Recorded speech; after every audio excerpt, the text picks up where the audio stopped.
Hello and welcome back to the ShefF1 podcast. And today we are going to be reviewing everything that happened from a very dramatic Las Vegas Grand Prix that has blown the title wide open going into the final two rounds of the season. Of course, I'm joined by Amy.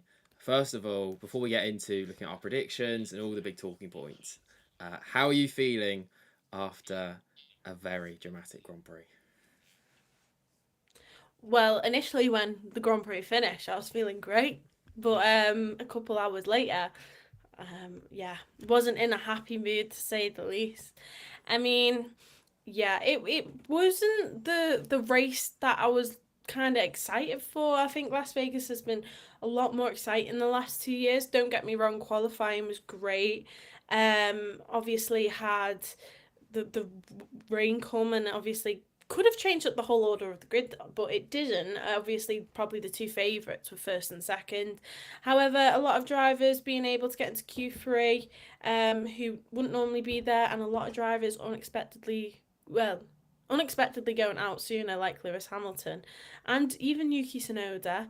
But yeah, the race just was not what I thought it was going to be. I thought due to how all the practice sessions went, there was such limited time to figure out on long runs what the tyres were going to do that I thought like anything could happen. But that didn't happen. There was not any contact as well. There was no, obviously it being street circuit. I know there's a lot of runoff areas at Las Vegas, but there was just no really incidents that happened. And yeah, it was an all right race, but yeah, it was the aftermath of it which actually was probably caused the most news. Yeah, definitely. I think the actual race, if you were gonna like rate out of 10, it was not a very high rating race. It was honestly at times quite boring. I think it was quite predictable what was going to happen, and that felt a bit strange for Las Vegas because, as you said, like with the track conditions, it almost feels like it almost feels a little bit like Jeddah at times, where you feel like incidents are going to happen at any moment potentially, or Baku, but they just didn't really. And the ones that did happen, even though obviously lap one, turn one was obviously a big incident there, sort of, it just didn't feel like anything happened that had any sort of implications on the race until obviously the disqualifications afterwards. But yeah, those double disqualifications obviously have absolutely like blown everything wide open, and I'm sure we'll get onto those in a bit. But yeah, obviously overall a pretty okay weekend. Probably not quite as good as we thought it was going to be, but it did get saved at the last moment. But in our last video, we did go over and make our predictions for the Grand Prix. So we're going to go through them, and while we're going through them, we'll go over all the big talking points that did happen from the race and from qualifying. So we'll kick off with our pole position prediction, and that was we both went for Charles Leclerc to finish on pole, and he in fact qualified in P9. It was a pretty dramatic qualifying session with some very changing conditions. Obviously, it was Lando Norris who got that pole. We'll get on to maybe, obviously, he was in style qualifying. He was one of the predictions. We'll get onto that as well. But actually, we'll get onto him now because that was incredible from him. None of us were predicting McLaren to be up there in the fight for pole position this weekend. How did he pull that one out of the bag? Yeah, I mean, the lap in itself was insane. Obviously, through the first two sectors, he was almost a second up on Max's time. Obviously, he had space to potentially be made mistakes, which I think he did in that final sector. Little, almost a catch of the car, but to be able to save that in them conditions, he looked that was amazing. And obviously finished 3 tenths ahead of the second driver, which was Max, which was impressive in himself. He lost 7 tenths in that incident and still got in pole position. So yeah, incredible lap from Lando. But I think obviously in the first in Q1, Lando, I thought he was going out. He pitted quite early, and there was a few drivers still progressing behind him on their laps, and I thought, oh my god. I remember closing my eyes and I was just like, no. And he was looking, obviously I think he was ended up being 14th in Q1. Very shaky, but obviously Yeah, his teammate, I think we'll talk about it a bit later, but just not nowhere near him. And, other impressive drivers in that qualifying to be able to split the two McLaren drivers was, of course, Max Verstappen, always amazing in the wet. Carlos Sainz in a Williams.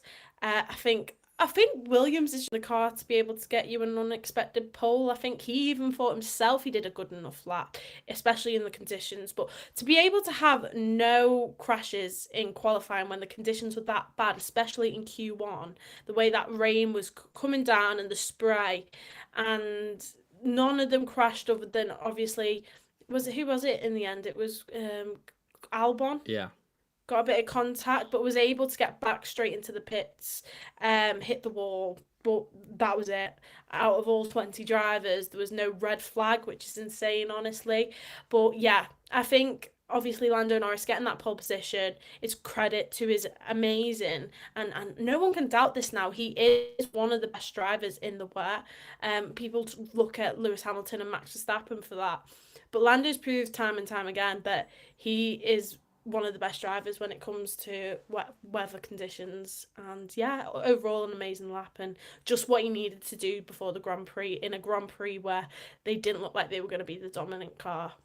Yeah, definitely. Obviously an incredible performance from him, and we'll get onto our style qualifying in a second.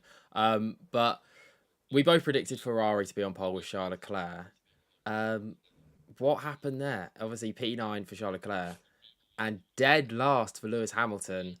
I mean, they are all over the place at times, and I think this was another session, another qualifying session where it was just all over the place. And I mean, maybe were they proving John Elkins' comments a little bit right potentially? What did you make of Ferrari? Not just on the Saturday, but over across the weekend. Obviously, Leclerc and Hamilton both made good recoveries on the Sunday, but still weren't in contention with the likes of McLaren or Red Bull or Mercedes. Yeah, I mean, I thought they were going to be up there. I think we both did, and obviously that's why we had Charles on pole position. But Lewis Hamilton, it was a weird one, obviously, in Q1. He was finished 20th, and, last out of the whole grid. And it was a weird situation that he actually made the line just in time. But he kind of was looking at the lights and he went out literally as he passed the line, but he was still in. And people thought, why were Ferrari not in contact with him to keep pushing, as he would have been able to do, even though, you normally do a cool down lap. The fact he was on wet, he just had to go as fast as he could. And he just didn't end up doing that final lap. And by that point, everyone above him who were already above him before that final lap were able to progress. And, he just kept making quite a few mistakes. And don't get me wrong, you would think that would be the case, especially in them conditions. But, other top drivers weren't making their mistakes, especially, Charles had me a little shaky in Q1. I thought, oh my God, no way I've put him on pole position. And he couldn't put a lap together until about 3 minutes to go. He kept sliding off, going into the runoff area, causing yellow flags for other drivers.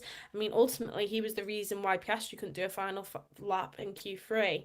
I just think they really struggled with the car this weekend, and yeah, I think they both struggled in wet weather conditions, and I wouldn't say Charles is a wet weather expert, but I would say that about Lewis. So for him to be down in 20th was, I think, I think lower than he should have been. But yeah, everyone spoke about why was there no contact with Ferrari, and actually, if you watch Sky Sports, they actually said that Ferrari was in contact, said keep going just before, just keep pushing, keep pushing. But Lewis convinced himself that he didn't pass it in time and just basically stopped. And by that point, took it off the throttle, even though Ferrari were in his ear, go no, go, go, go. As soon as you put your foot off the throttle, then you've already lost the time and lost the lap. So there's no really point from there. But it was a shame. I think Lewis could have been able to keep. I think if Lewis had got into Q3 and was start with as conditions were getting better on track and he was getting used to the car a bit more and the wet tires, I I think he would have outqualified Charles because he is someone you want in the car when it's the weather's like that.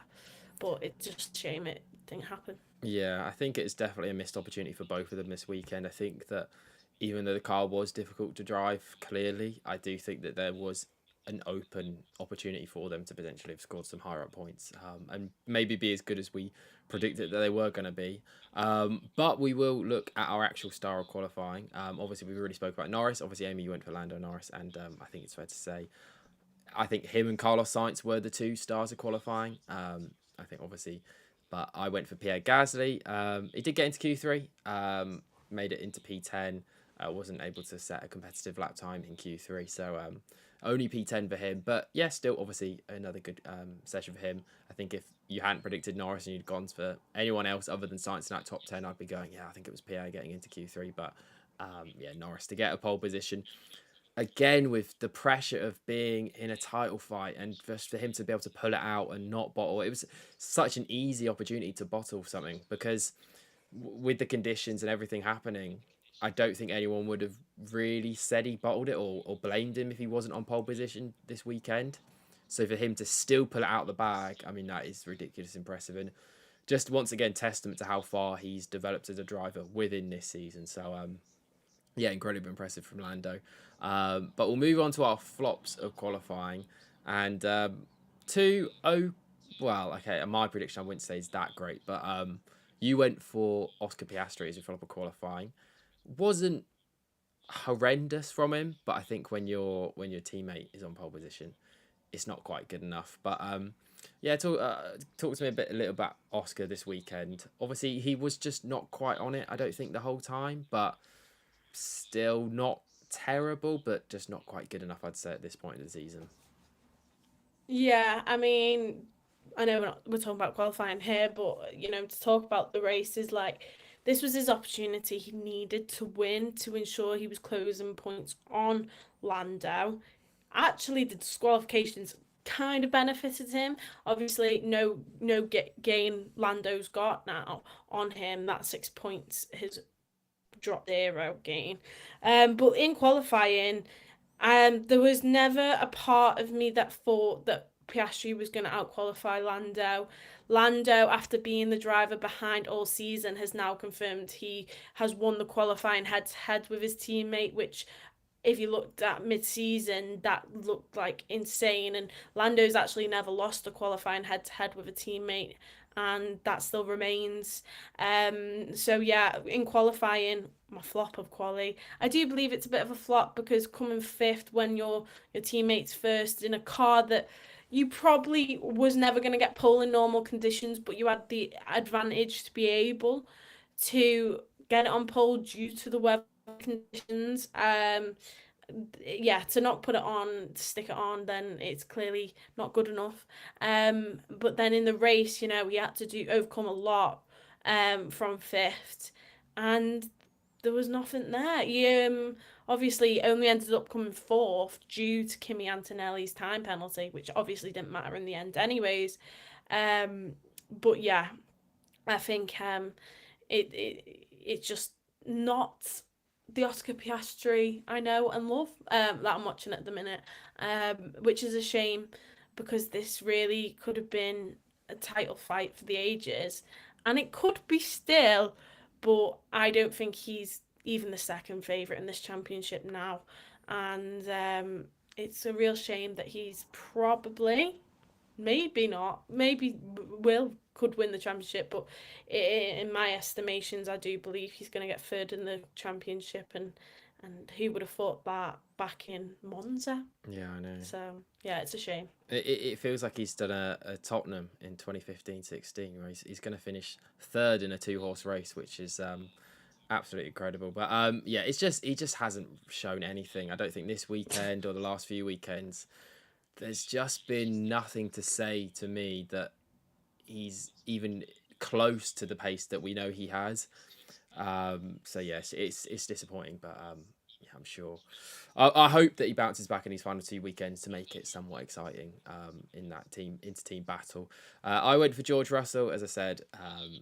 Not terrible from him. It was a good qualifying, realistically, especially when you consider how Antonelli went.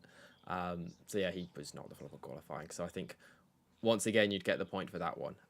We'll move away though from qualifying. I do maybe before we go, we'll just say another shout out again once to Carlos Sainz. Brilliant, another top three finish in a sense for him. It just seems like I wasn't even surprised when I saw him in that top three, which feels weird to say because he is in a Williams, and I know it's Carlos Sainz, and I know he was on the podium there last year and whatnot, and you know he's a multiple race winner, but like if I think to put it in perspective, if that was Albon in that top three, I feel like it'd be being lauded as this incredible performance. And Alex Albon, wow, he's in the top three in a Williams. Well, that doesn't change when it's Carlos Sainz in the top three in a Williams. Incredible from him, and I think that he really, really is starting to make that seat his own, and that team his own in a sense now. So yeah, it's been a massive swing in the second half of the season in his favour. So, um, yeah, plaudits to him. But as I said, we will move away now onto the Sunday or well Saturday morning, and it was or Saturday evening in Las Vegas, but Sunday morning for us, I think it was. Was it? I can't. I have literally no idea. Yeah, yeah, yeah, yeah. It Yeah. was 4 a.m. Sunday morning here. Yes. Okay. So our podium predictions. Well, actually, I didn't realise you did get a point here. You went for Verstappen P1, Leclerc P2, and Norris P3. Um, yeah, Verstappen P1 obviously got a point for that. Um, yeah, I mean, obviously the podium actually in the race was obviously a double Mercedes podium with Antonelli P3 and Russell P2 and Verstappen P1. But did you ever really think that? Did you think that Norris had it in him to potentially win the race, or did you think that the pace of Max was actually too good, even if he hadn't got past him on lap one, turn one? What did you make of that battle for the win? I'm not sure. I would have loved to have known the true pace of the McLaren if the car was not illegal. Um, I think, obviously, Lando was the fastest man on the track just before he overtook George Russell. So there was a part of me where I was thinking, oh, we could go get Max. And then all of a sudden it seemed like Max was actually just managing his tyres and was able to go a lot faster. But I don't know if like the force Lando was putting on as soon as he got past George, he realised, ah, there's an issue with the car here, and obviously the Lyco I need to lift and coast the rest of the race, so was not able to get speed up to Max. But ultimately, I put Max first on my podium because I believed he was going to be the fastest around here. I thought the car was going to take probably best to the track, and you could almost prove that by saying he won, but then also Yuki Tsunoda was not even able to get into the point. So you don't know whether that is Max's ability at the end of the day or if the Red Bull car is decent around there. But yeah, I think Lando, I don't think he would have, even if the car had no issues. I think when Max was told Lando's been told to come and get you, he was just a different kind of being then on the track and was constantly putting in lap times, and I felt like the fastest lap was in like the 1 minute 30s, and then all of a sudden as soon as Max was told that Lando's on his way to get you, it was something like 1:25. So like it was something insane like that, and was able to put so much time to ensure that he got that win, which was massive in the end for his championship hopes. Yeah, definitely. And then obviously in P3, I don't think we really have much to say about George Russell P2. I think it was just a solid drive from him. It was just a George Russell drive that we've seen so many times this season, Yeah, just being the best of the does rest. nothing. And yeah, finishes on the podium. But P3, Kimi Antonelli, what a brilliant drive from him, I think we have to say. I don't think anyone would have expected him to finish on the podium considering where he started. Obviously, he would have been really disappointing with the qualifying on the Saturday, but when it came to the race, his pace just looked exceptional. It very much reminded me, again, the dynamic at Mercedes in this race of last year's Las Vegas race, where Russell was ahead comfortably, but where Lewis Hamilton was behind last year and looked like he had incredible pace.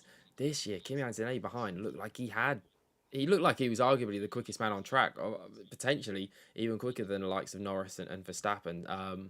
Would have been really interesting to see where he would have been able to place if he'd been a bit higher up. I don't know whether or not he was just pushing more than the likes of Norris around him or whatever. But even still, he made that switch onto the hard tire. I think on like lap two or lap one, two or three or something like that. he managed to make that hard tyre last an awful long time, literally the whole race, basically. And he put in his fastest lap of the race, I'm pretty sure 2 laps before the end. Like, that is it's ridiculous from him. I mean, what would you say about his rookie season? Because it has been such a turnaround in these last few races from having a very tricky spell in the middle where I, for one, was doubting whether or not it was the right decision to put him in there and maybe throw him in at the deep end. It feels like this is really proving testament to Mercedes' decision because it seems like he's come on leaps and bounds. Yeah, I mean, I've always backed the decision to just put Kimi in there. He's got to learn somewhere, and why not learn in one of the best teams in Formula One? Um, I think obviously this season's been exactly what he's needed, and I think if anyone believed that he wasn't going to go through challenges or lows, they were delusional.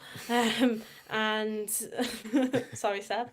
Um, but I think right now it's exactly proven why you've got to give younger drivers a bit more time, and they'll end up getting the results, especially proven ones like Kimi Antonelli. And I'm so glad that it's it's coming true now, and I feel like I've always backed it, and now I'm seeing it for myself, and I'm very happy with Kimi Antonelli, and it's a shame he couldn't get on that podium. You know, obviously he ended up getting the points, but he didn't get the experience. Obviously, it's not like it's his first podium in F1, but it's his second, and I think it would have been nice to see him on there, especially in Las Vegas. The glitz and the glamour, his good friends, obviously, Max Verstappen, and what a weekend for Mercedes, a double podium, and then obviously Dorian Pan winning the F1 Academy as well. Yeah. Obviously driving under Mercedes. So yeah, really good weekend for Mercedes, but obviously Antonelli, I'm very happy for him that he got promoted to P3. Yeah, and that Bish. obviously that means that their grip on P2 and the constructors is pretty much nearly done. Obviously, it's only really Red Bull now that can compete with them. But if they've only got one driver in the fight, I don't think that's going to be really realistic. But yeah, Kimi Antonelli, it would have been interesting to see. I don't know how it would have been on the podium. Obviously, being underage and well, being able to not being able to drink in America, would they have had champagne on the podium? I have no idea, but unfortunately, we didn't get to see that. But yeah, it was an incredible drive from him, and I just have to say hands up. I doubted them. I shouldn't have doubted Kimi, and I bet from now on he's going to be useless. But as soon as I say anything I about don't him, even I don't even know why, like, we didn't even include, well, you did include Antonelli, obviously, on your podium, but, like, we didn't really speak much about the Mercedes, and obviously there mm, was so much talk as well, like how similar it was to Canada. I even spoke about it in the, like, obviously the last in our predictions video about how it's got similar qualities to Montreal. So I don't understand why maybe there was not as much emphasis. We obviously seen that they did amazing at this track last year with George winning and Hamilton on the podium. So, like, I just don't understand why we didn't emphasize that more, but clearly it was no shock in the end because they went and proved it. yeah, and Obviously, as well, like Antonelli keeping Piastri behind and obviously Leclerc behind. That is so much pressure for a driver who is what 18 years old. He's keeping like two of the best drivers in F1 behind him with no DRS in front. He's got what 40 odd lap hards on, a lot older tires, and is able to keep them behind. And it's such a track where you can see overtakes because of how many straights and how long they are, and DRS. And yeah, Oscar just could get nowhere near him. And I think that's absolute, you need a nod to Kimi's ability as a driver. The way that he was getting exits in and out of corners, the minimal corners that there are in Las Vegas, and being able to get the best exit possible to ensure that, Oscar won't be able to get him down the straight. So I think, yeah, it was insane, and obviously ended up only like a second behind George Russell. And the way that Lando was dropping back, I think if there was two more laps in it, we could have even seen Kimi finishing on the podium for real, yeah. before Lando even got disqualified. So yeah, I think it was just an incredible drive all weekend from Kimi, from P17 to the podium. Yeah, And a bit of a side note though, but how do you think this really good run of form and maybe change in how we're seeing Antonelli how does that set up the dynamic at Mercedes for next year? I mean, if they are to be the strongest team, as so many are predicting, especially with their engine, maybe obviously maybe not the chassis, but especially from an engine point of view, if they are to be the strongest team, do you think that next year could be? Is Antonelli going to be ready to actually take on Russell, or is it still a bit too early, or how do you actually see that happening or playing out next year at Mercedes? I know it's a bit early to say, but I think obviously George is still going to be technically the leader, but I do think it'll make them more equals and for equal opportunity. Like if they had this engine that everyone's talking about, obviously George, it could be his last season with Mercedes. We'll never, we don't know yet. Obviously, it's not a long contract that he signed. So I think, he's going into the season thinking, oh well, I'm going to be prioritized by my team. I'm going to have all the effort put in, but obviously Kimmy is right up there with him. One thing I will say though is that's kind of what we said about Oscar and Lando, and Oscar's in his third season. Is he able to compete with his much more experienced teammate? And we thought at the beginning of the season that was the case, but obviously experience has proven dividends to Lando right now. But I think next season, I think they'll be equal. They'll be fighting for wins. I think we could see Kimi Antonelli get his first race win next year. Um, and I think George Russell will still ultimately be the stronger driver out the pair. But obviously, it's only going to be his second season in F1. And I think if he can show that he can keep up with George once again and how he's ending the season, sometimes being ahead of George and having much better performances than George, I think yeah, next season just looks wonderful for him and probably the best time to be at Mercedes for him. yeah, definitely. I'm very very excited to see how that plays out. I think that it'll be also interesting to see what sort of rumours stir up if Antonelli is even if able to get on the level of Russell next year, and because yeah, I can't see Russell being happy with that if that's the case. And we even saw it a little bit with Piastri and Norris this year when Piastri was clear of Norris in the drivers' standings. It did feel like, well, potentially there might be rumours of Norris leaving, and there's already been rumours of Russell leaving. So I think that would just add fuel to the fire. So yeah, that's definitely one to watch. Even into these last two races, I think that's an interesting one to watch out for, just because if Antonelli is able to keep up this good form and get a clean Saturday in these final two races, and he's able to potentially beat Russell, sorry, in either of these final two rounds, I think that really does set him up for going into next year, and with all the confidence in the world that he could be a world champion next year. So yeah, that's definitely an interesting one to watch. So actually, when it comes to the points, though, back to our predictions. When it comes to the points for the podium, we just get one each. Obviously, Leclerc did not finish on the podium. I predicted him for the win. Amy, you predicted him P2. Norris sort of finished on the podium, but even if the real life standings had happened, or you predicted him P3, and he came P2, so that didn't happen. Mm-hmm. And I predicted Verstappen P2 and Antonelli P3, so 1 point each there. We'll move on to our driver of the day, and this is one I think we'd both like to forget. Honker of predictions from both of us here. Amy, you went for Yuki Tsunoda, and I feel like every race, after every race, there's always the talking point of, well, what next for Yuki Tsunoda, because it just never gets better. Even if he gets a P7 somewhere, the next race he's going to be out in Q1. He's going to be down in the dumps. I mean, it was not a good weekend for Yuki, was it? And it feels weird because it feels like after every session and every race, it always feels like Red Bull are coming out and going, "Yeah, we're sorry to Yuki. Yuki's doing as well as he can." But like, come on, like, surely he could be doing. Yeah. I don't know what's going on there, and especially with Lawson obviously qualifying so well, and Hadjar ending up doing well both on the Saturday and the Sunday. I think this is. I mean, at this point right now, do you think that he will be in the Red Bull stable at all next year, or I, I, what do you think? Is No. no, I'm starting to agree as well. I think. I think Obviously, literally. Sorry, carry on. no. I literally. I was just gonna say. I think Lawson is doing such a good job that I feel like Mhm. you can't drop Lawson at the moment. I know he obviously was well kind of unlucky on the Sunday. I mean, it was kind of his fault as well. But it's such a good qualifying, and he's really putting himself in a good position, and he's recovered so well from the start of the year that I just don't see how you can drop him.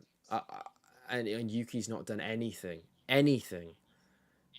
to prove that he wouldn't be. So I don't know. This is such a weird situation for Red Bull to be in, but I'm feeling very bad for Yuki.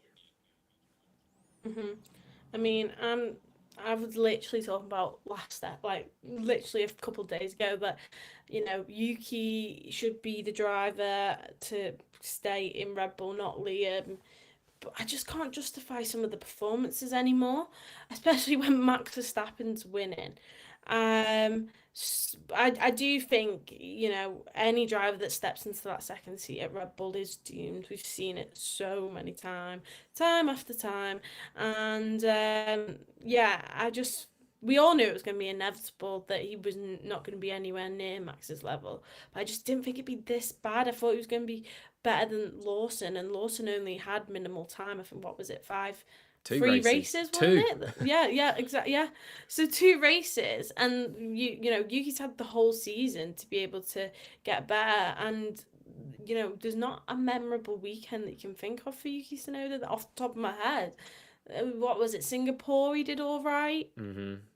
P7. I mean, That's that's just Yeah, like it's just not good enough, and like as much as I believe Yuki Tsunoda is a better driver than that, I think you can't justify it anymore. And if they got rid of Lawson just because they think they know what sort of driver Yuki is, then that's not fair. mm-hmm. And it's just not been good enough, sadly. And I hope and I pray they could somehow stay in the Red Bull family. And there was a picture took, obviously, for Max's win, and Yuki wasn't even holding a Red Bull can.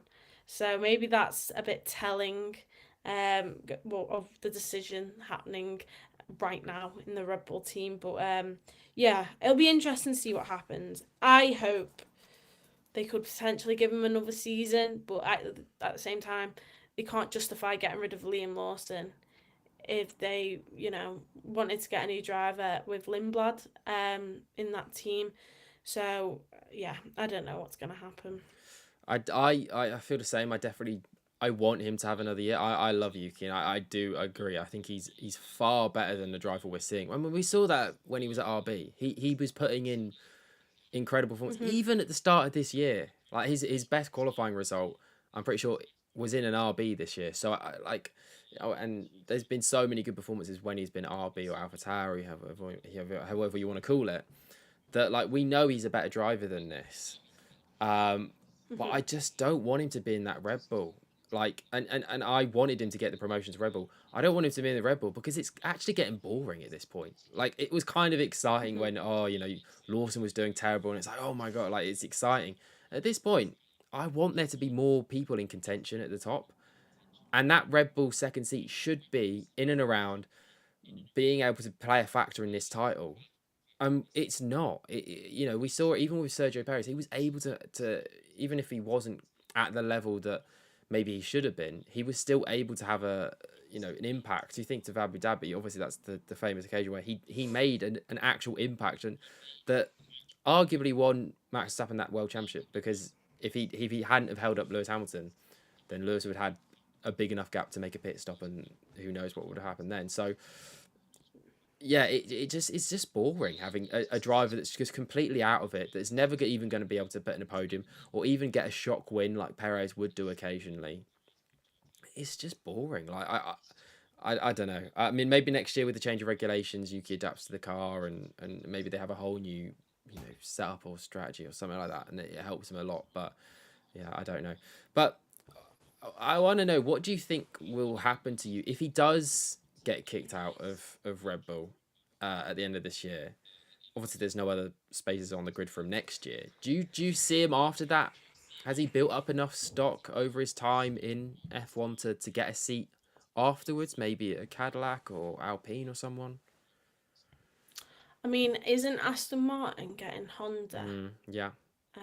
Which is obviously was kind of a factor in Yuki getting his debut in F1 with obviously AlphaTauri and like obviously junior Red Bull team. Um, Maybe that's an option, but I just can't see in what world that Lawrence Stroll's going to get rid of his son for Yuki Tsunoda. If it was for Max Verstappen, maybe I could see that, but for Yuki Tsunoda, I just couldn't see that. I just I hope he finds his place, but right now, like you've got two really experienced drivers at Cadillac with obviously Sergio Perez and Bottas. Like they aren't gonna be bad. I don't think they're gonna do anything amazing, but they're not gonna be bad. And I think that's what the team needs is a bit of stability going into this their first ever season.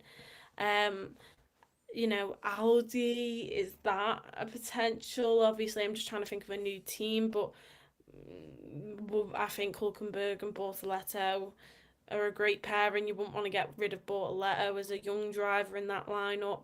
Maybe Hulkenberg, but I think Audi could probably get a lot better replacement in the sport and out of F1 as well, with other drivers and other racing categories. So I don't know.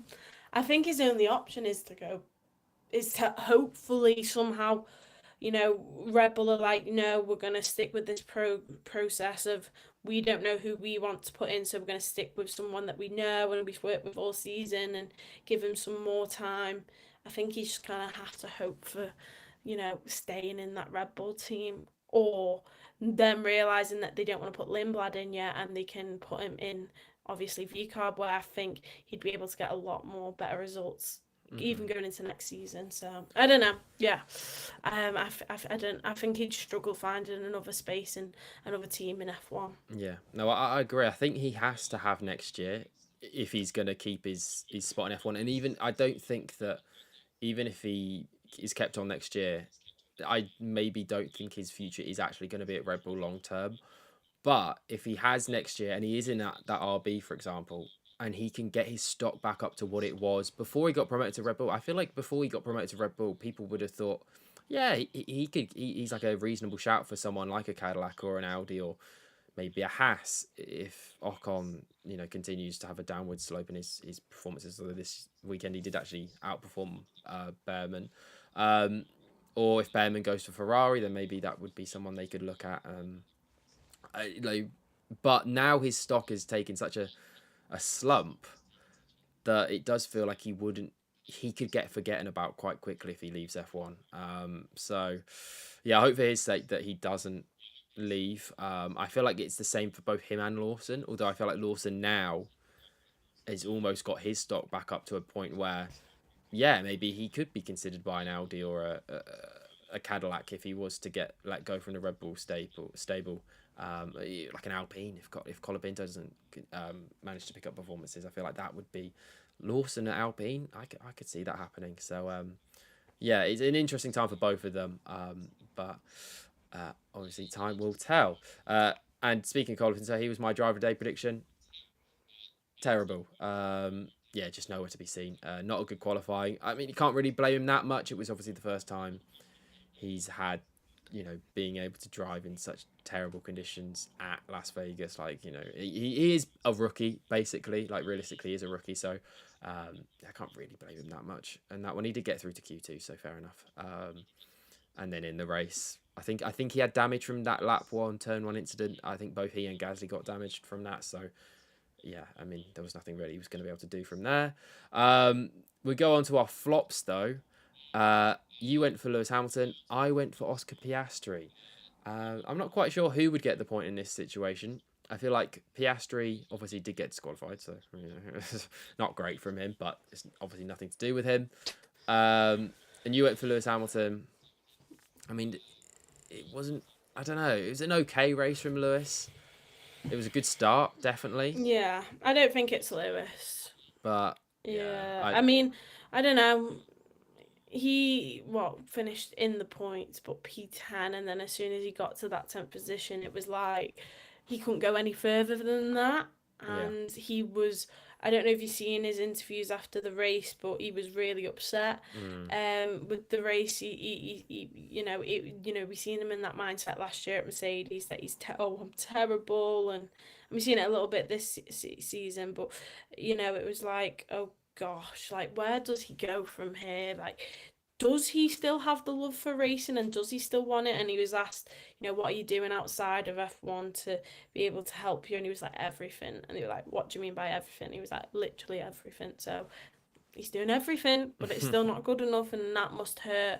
And I think he shouldn't get himself down too much because Charles Leclerc as well. Like I felt so sorry for him because that first stint he had on the mediums, he was pushing and pushing so hard and was able to get quite well ahead, but they didn't think the undercut would actually work. Obviously in Las Vegas with obviously Piastri, and because it takes a while for them to keep the tyres up. But Oscar had a great outlap with his tyres and was able to remain ahead of Charles after him overtaking Piastri. Which after Charles overtook Piastri, I was thinking, oh my god, like he's going to be after Norris soon. Um, but it just seemed to plateaued as soon as he went onto the hards, and it was a shame really because he clearly was pushing like an animal, like he said. Yeah, it was. It's such a weird one with going back to Lewis. Like, I've it almost is being so reactionary. It feels like because I actually think back, even just a couple of races. I'm pretty sure he had a good qualifying where he was in the top three, and afterwards he was like, "Yeah, it feels great. I feel like I've gotten to grips with the car. I'm so happy here at Ferrari. It feels great to have this team behind me." And now he's like, yeah, just it feels like he's almost saying that he wants to retire and he wants to quit. And it's just like, what's going on? He went up so much in my estimations after Abu Dhabi and how mature he was in his reaction there. It was like that's ridiculous. Like, that's the like you have every right to like go punching people in the face here. And you've been so mature. And yet now it's like he has a bad result, and it's like, yeah, he's just like he just wants to quit. And then I bet Yeah. if he'd like somehow made it through to Q3, and red flags or whatever had happened, and he'd been on pole position, he'd be jollying around, going, "Yeah, I'm back." It's like all this hard work's paid off. This is why I do racing. Remember who I am and whatever. It's like I just don't really know what to believe from Lewis at the moment. Like I don't know. Like, I get it he obviously, but it's just I don't know. I feel like he's just gonna he be literally fine. gained 10 he literally gained 10 points on, like in principle that's insane. He gained 10 points in the race from like back of the grid all the way to 10th. But um yeah, it clearly weren't enough for him, and which is fair. As a seven-time world champion, you don't want to be finishing just in the points. But I think for any driver to accomplish, be able to overtake so many people. I think he shouldn't be too hard on himself. I don't think it was it was a poor qualifying. That was poor, and he should have just kept pushing and listened to his engineers. It felt like he didn't trust them, which I think is probably a lot of the problems at Ferrari at the minute. But I think the actual race itself was not a flop for him. So I'm happy to concede that point.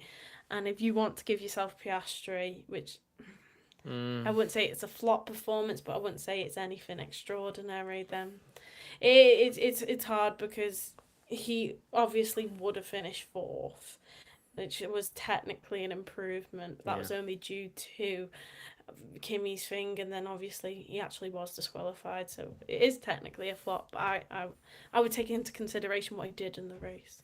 Yeah, it's a weird one, Piastri, because actually the race itself, he wasn't. It's again, he didn't do anything where you think, wow, that's a great move or anything like that. And he did get overtaken at one point, as he said, by Leclerc, and it felt, it was just sort of strategy that kept him in the position he was and got him up to P4. So, um, it wasn't a great drive, but also that actually disqualification, as we said before, well, it actually means it's the same as if he and Lando finished on the same points or something in the race. So he actually hasn't lost any ground on his title rival. So great weekend for Oscar. So I don't think either of them were properly flops. I think if you actually had to pick a flop, it would be someone like Sonoda, I would say, or a Colapinto, or maybe like one of those that, Colapinto.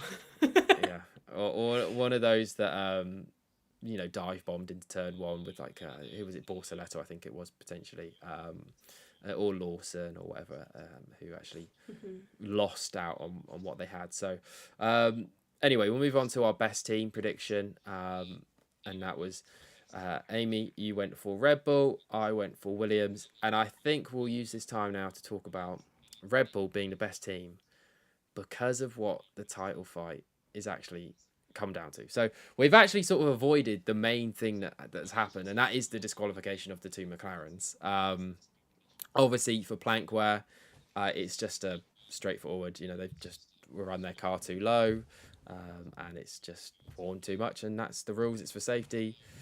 Big up the FIA. Great work once again, keeping the title fight interesting. Uh, so, but obviously, what it means is with Max Verstappen's victory, 25 points gained on Lando, and obviously he's now level on points with Oscar. Where does this leave the title fight? I think before this I would have said Max was out of it. Is he? Can he actually do it? Do you think, or is it still Lando's property to lose? Because if Lando wins either of the next two races, he wins the world championship. So how are you viewing it now as a Lando fan?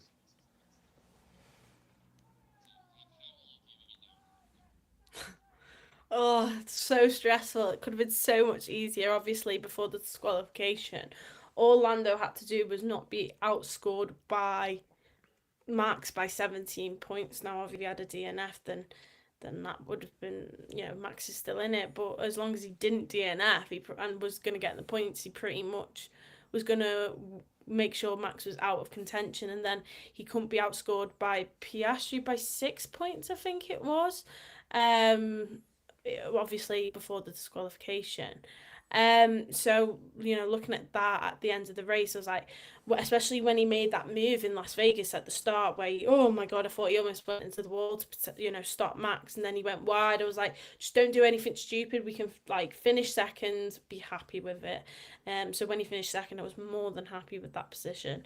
But absolutely, it's still in Lando's hands 100%. All he has to do is outscore both of them by at least two for the whole weekend, and that could be helped by the fact it's a sprint weekend. Um, but also, yes, it is in his hands, and that's what worries me because this is probably, don't get me wrong, he has handled pressure immensely this season. And I think it's always been, like we said, it's always been a bit of a negative about his abilities as a driver, is how he handles pressure. And he's come back from a 34 point, 34 points down on his teammate, having the exact same car and somehow being able to push the car a little bit extra in the space of, what is it, 5 races, to be able to come back and be now, it's a 64-point difference from Zandvoort that he's got. So it shows that he is a different driver this year. However, I think this is the most pressure he's going to feel. He's still, you know, 24 points ahead of both drivers, isn't it? Yeah. And yeah, he is, you know, he is in the driver's seat to win this championship.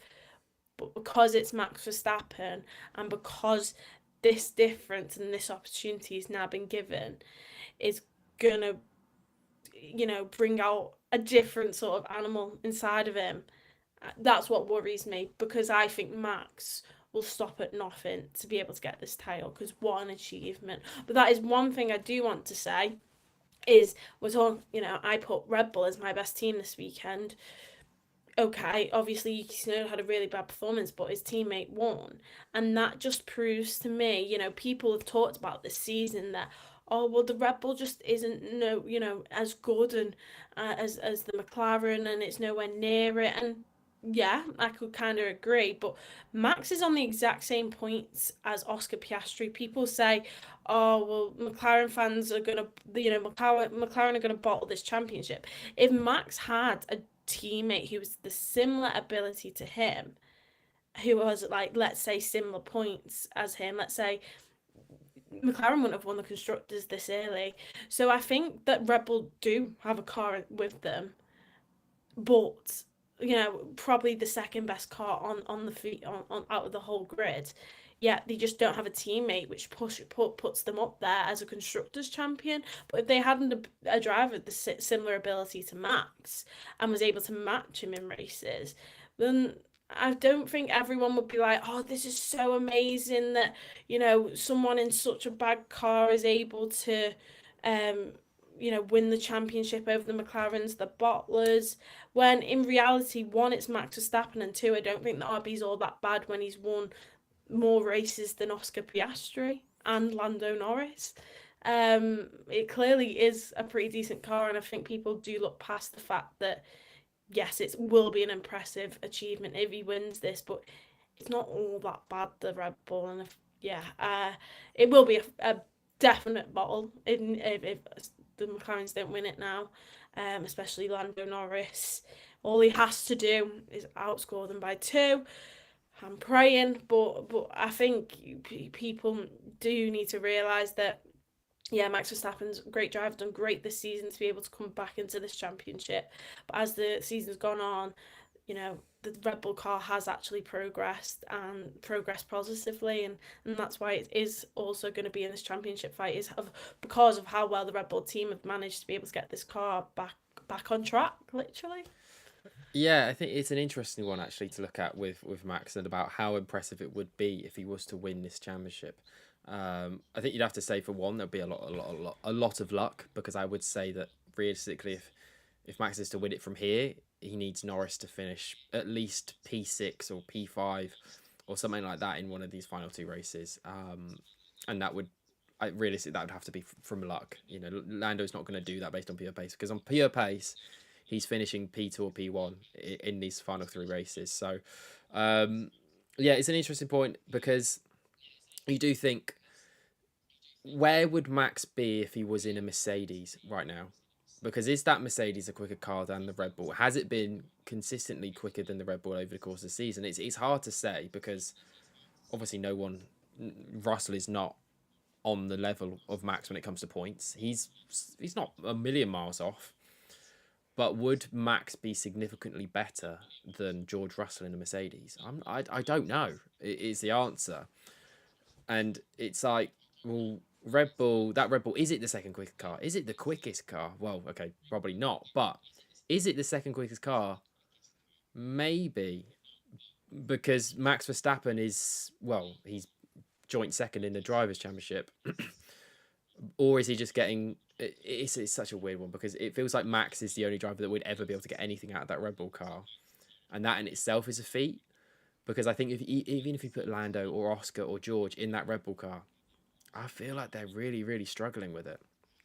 But then at the same time, would Max really, really struggle in any other car? It's just so many unknowns. Get a lot more answers to these sort of questions next year when the cars should be hopefully so different that we could see how Max adapts to a different car. Obviously, we have sort of seen that from him in different categories, even this year. So I feel like he would adapt well, but we can't say for certain. So it's a weird one. In my head, I'm like it would be one of the most impressive feats in F1 history, maybe even the most impressive feat if he was to win this championship. But at the same time, there's going to have to be a lot of luck involved, and it would involve either Norris DNFing or having it absolutely bottling under the pressure. And I do think that the pressure is going to be, for the first time, really, really ramped up on him. Because even though it was like we said before, how's he going to deal with the pressure of being in the lead of the championship? It almost felt like the pressure wasn't quite there because he wasn't quite that close to the finish line. That yes, he was in the lead of the championship, and it was only a few rounds ago that he got that lead. That yes, he was close to the finish line, but he wasn't super close that he could almost touch it. So the pressure wasn't quite the same. And then when he had that lead, and he's had the lead, even going into Vegas, he had such a big lead that it's almost like, well, he could afford to DNF and he'll still be in the lead of the championship. Now he can't. Now, if he DNFs, he will not have to lead the championship realistically if Max wins. Now he's going to be potentially dealing with a whole pressure on a whole different level. He can't crash. He can't do anything that hampers him at all. He can't take any risk. There's only 2 rounds to go. His lead is big, but not big enough that he can be comfortable. It's a difficult one for Lando, and I really feel like he's going to cope with it well because as I've said, I've been so impressed with the step up in his mentality in these last few races and across the season. But you never know, and I really hope that we can have a title fight going into Abu Dhabi. As long as he doesn't win, and Max or Oscar wins in Qatar, then it'll go down. I feel like he's done it. I feel like I feel like he's done it. But we'll see. We'll see. I mean, to be fair, the two circuits that I said, I felt after, what race was it? I felt after Singapore, I thought Lando was really going to struggle in Mexico and especially Brazil and Las Vegas. Now, obviously, one in Mexico, one in Brazil. I thought he was, be fifth or sixth. So to win both of them, and then obviously to be able to come on pole position, then second, if it weren't for the disqualification, he's done a lot better at them tracks than I thought he would. And as soon as after Las Vegas, and I felt this is why he wouldn't win the championship is because of them 3 races in a row. But I said as soon as Qatar and Abu Dhabi comes around the corner, I could see him winning them.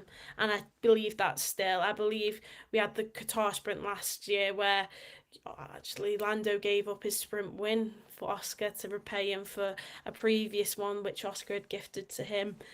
We won't be seeing any gifting, I'm sure, this time. So I think Lando's well within his rights to, I guess, go. He was keeping Oscar behind in DRS to ensure that they could both get a 1-2, and he could have gone further up the road, and I think I could see him being strong here in Qatar.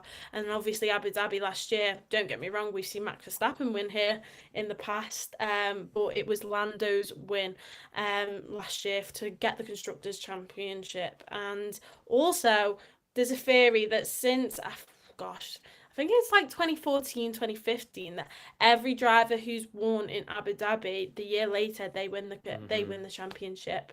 And obviously Lando won Abu Dhabi last year, and I'm praying and hoping that his luck will carry on this season. So yeah. And we've completely forgotten about Oscar.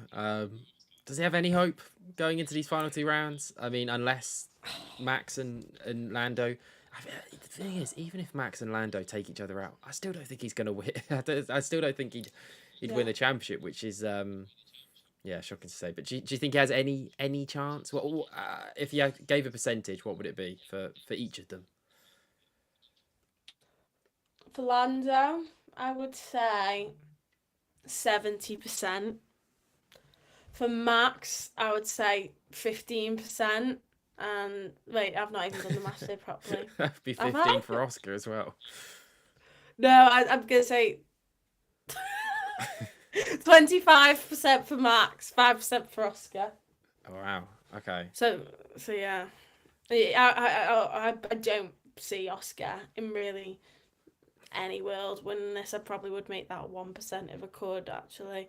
I don't mean to discredit him, but I think his mindset's just completely elsewhere, and you're seeing him happy leaving the paddock, even obviously with the investigation happening of the car and the disqualification. It did mean that his teammate was no longer 6 points ahead, gain on him in Las Vegas, but also, and I think this is most importantly, it meant that Max Verstappen was actually on equal points with him, which I think Oscar will want Max to win the championship over Lando because at least McLaren hasn't won. So I'm sure he'll be happy about that. But it would also be embarrassing if that, Lando goes on to win by, a comfortable margin potentially, and he ends up third behind Max. It's not the best thing in the world, is it? I mean, people look at last season of, Lando not being able to fully come back and compete, and people were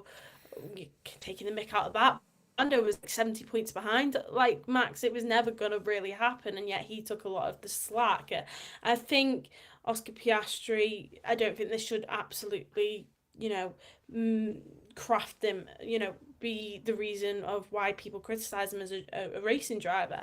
But I think it should be taken into account that he is a human at the end of the day, and he struggles mentally and with the pressure, and that's what happened. And hopefully he can build on this experience like Lando did last year, and who knows what's going to happen next year and in the future. I think he will be a world champion, but I just don't think he's at the level of what obviously Max is, and what Lando is. So yeah, it's just been proven this year. Um, and then final question: do you think that this time next week, Lando Norris will be champion of the world? Oh, Seb, I'd love to say yes. I'm gonna say no. Oh, I think this is going to ignite something inside of Max Verstappen that I think we've never seen before, and that's insane because we know how feisty he can get. But yeah, to know that he has a chance, and a decent chance, obviously, um, to be able to come back completely in this championship, and has two races to do it this race weekend. I could potentially, I could potentially see Lando winning the sprint, but I could potentially see Max winning the race, and obviously the points are worth a lot more when it comes to the race weekend. And yeah, I think Lando will potentially be second to that. Will probably gain a lot of points too, and I think it ultimately will just be, he just won't have two over Max. I think he'll Max potentially will have a couple over him, but it'll still mean he's still in the driver's seat going into Abu Dhabi. But I believe that Oscar Piastri will be out of it before we get to Abu Dhabi, and it'll be a championship battle in Abu Dhabi between Max Verstappen and Lando Norris. imagine. Oh my goodness. Well, I'm fingers crossed for Lando DNFing, and I, Don't manifest that. I would even like it if Oscar won, Max P2, Lando DNF, and then Max is the one that's what, like 6 points behind going into that final race of the season. Oh, how good would that be? How good would that be? Mm, Well, we can only hope and pray that that happens. But well, I'm sure you no. don't. But anyway, we actually also have our shot prediction, the final thing. But we don't need to go over this too much. Amy No. went for Lewis Hamilton podium. Didn't happen. I went for double Alpine Q3.